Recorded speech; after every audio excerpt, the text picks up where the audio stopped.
Kevin Badenoch, the Leader of the Opposition. Thank you, Mr. Speaker. And can I echo the sentiments of the Prime Minister? The thoughts of the whole House will rightly be with the family of Lance Corporal Hooley, who tragically died supporting Ukraine in her fight for freedom. Can the right honourable gentleman tell the House why are his own MPs describing him as a caretaker Prime Minister? Mr. Speaker, my own MPs are very proud. We've just passed a budget which protected our public services and our NHS. No austerity which brought our NHS to the ground.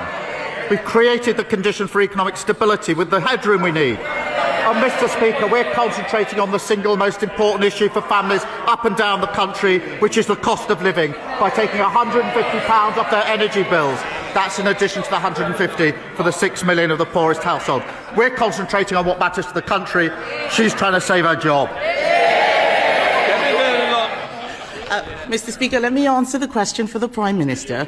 He's being called a caretaker because everyone can see that he's lost control of his party. And this lot, they're all so busy trying to replace him. Order. Sorry? Can I just say the same people are making the same noises they made last week. I did say last week it wasn't the right time. I wouldn't do it this week. So please, let's not carry on with the way we left it last week. Kevin Badenoch. Mr. Speaker, they can make as much noise as they like. We all know that this lot are so busy trying to replace him that they've taken their eyes off the ball. Let's start, Mr. Speaker. Wait for it. Let's start with the Energy Secretary, who wants to recycle himself as leader.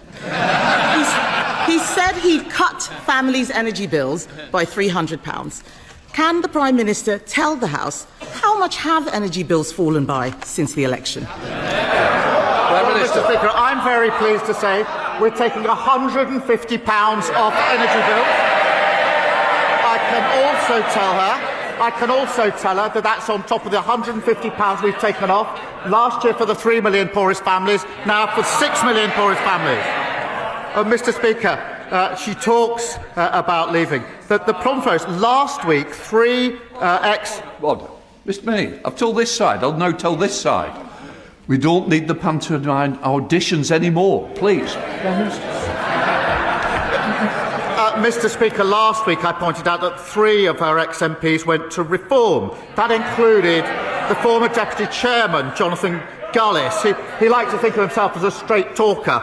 He said they're finished and they've lost the trust of the British people. In total, Mr. Speaker, 21 ex-Tory MPs have now left for reform. The real question, Mr. Speaker, is who's next?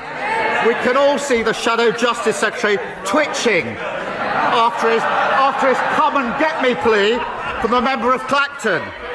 Mr. Speaker, we need no lessons from them. Mr. Speaker, I asked him about energy bills. He could power the national grid on all of that hot air. He promised to cut energy bills by £300. Energy bills have risen by £187. But let's look at someone else who's making a mess. Let's look at the Education Secretary. There she is. Labour pledged to recruit 6,500 more teachers.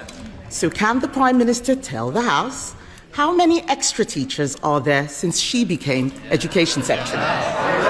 More than when they left office. I'm very proud to say so. We're in an upward trajectory. Mr. Speaker, they left our health service on its knees. They left our schools in a mess. They left our economy absolutely broken. They should be utterly ashamed of their record in service. Wrong.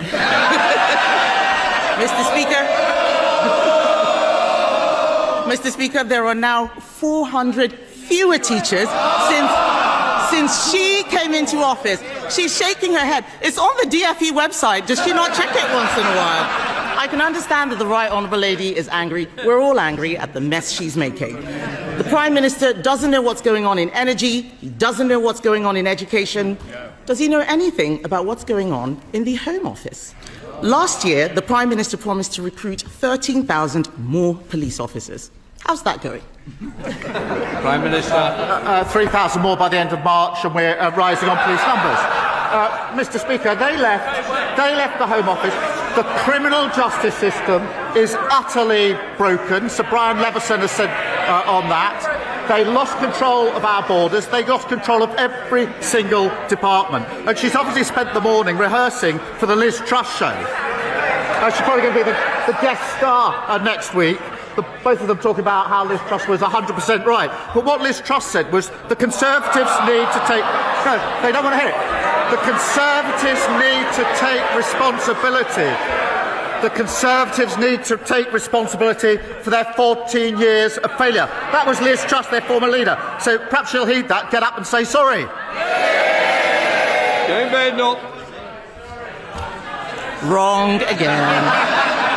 I asked him how many police officers. There are now 1,300 fewer officers than at the election. So, Mr. Speaker, I don't know if the Home Secretary wants his job, but I do read that she's having conversations with Tony Blair because he's already given up on the Prime Minister. Why don't we talk about the Health Secretary? Let's see how he's doing. We do know he definitely wants the job. He said he'd end the doctor strikes. So can the Prime Minister tell the House how many appointments have been lost to strike action since last July? Mr. Speaker, they left the NHS an absolute mess, with the highest waiting lists on record and the lowest confidence in the NHS ever. The Health Secretary said he would do 2 million extra appointments. He hasn't done 2 or 3 or 4. He's done 5 million extra appointments. That is because we invested in the NHS. What did they do? Having broken it, they voted against that investment. They should hang their heads in shame. Mr. Speaker, I asked him how many appointments have been lost to strike action. He doesn't know. Let me tell him. We have lost 93,000 appointments to strikes since the Health Secretary gave doctors a massive pay rise. It's the truth. I know they wouldn't know the truth if it punched them in the face, but I'm telling them the truth. It is no wonder that we read this morning that the former Deputy Prime Minister has said about the Health Secretary she'd rather stick pins in her eyes than be on his golden ticket. And Mr. Speaker, the Prime Minister congratulates himself on 5 million extra appointments.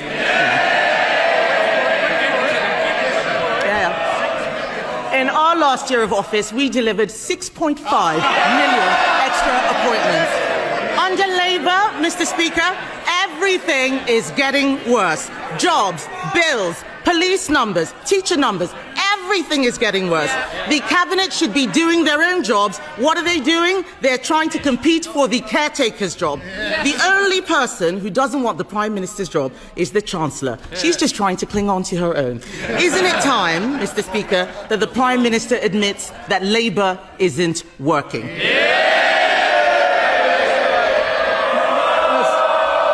Mr. Speaker, she's living proof you can say whatever you like when nobody is listening to anything you have to say.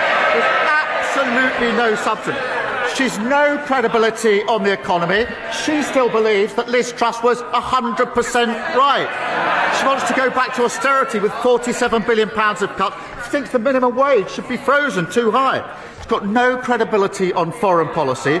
She complains about trade deals she tried to get and we got. She says that we should stay at home and not attend NATO or the G7. On issue after issue, she's clinging on to reform. That's not leadership, it's weakness. No wonder so many are leaving her party. They know there's absolutely no reason to stay.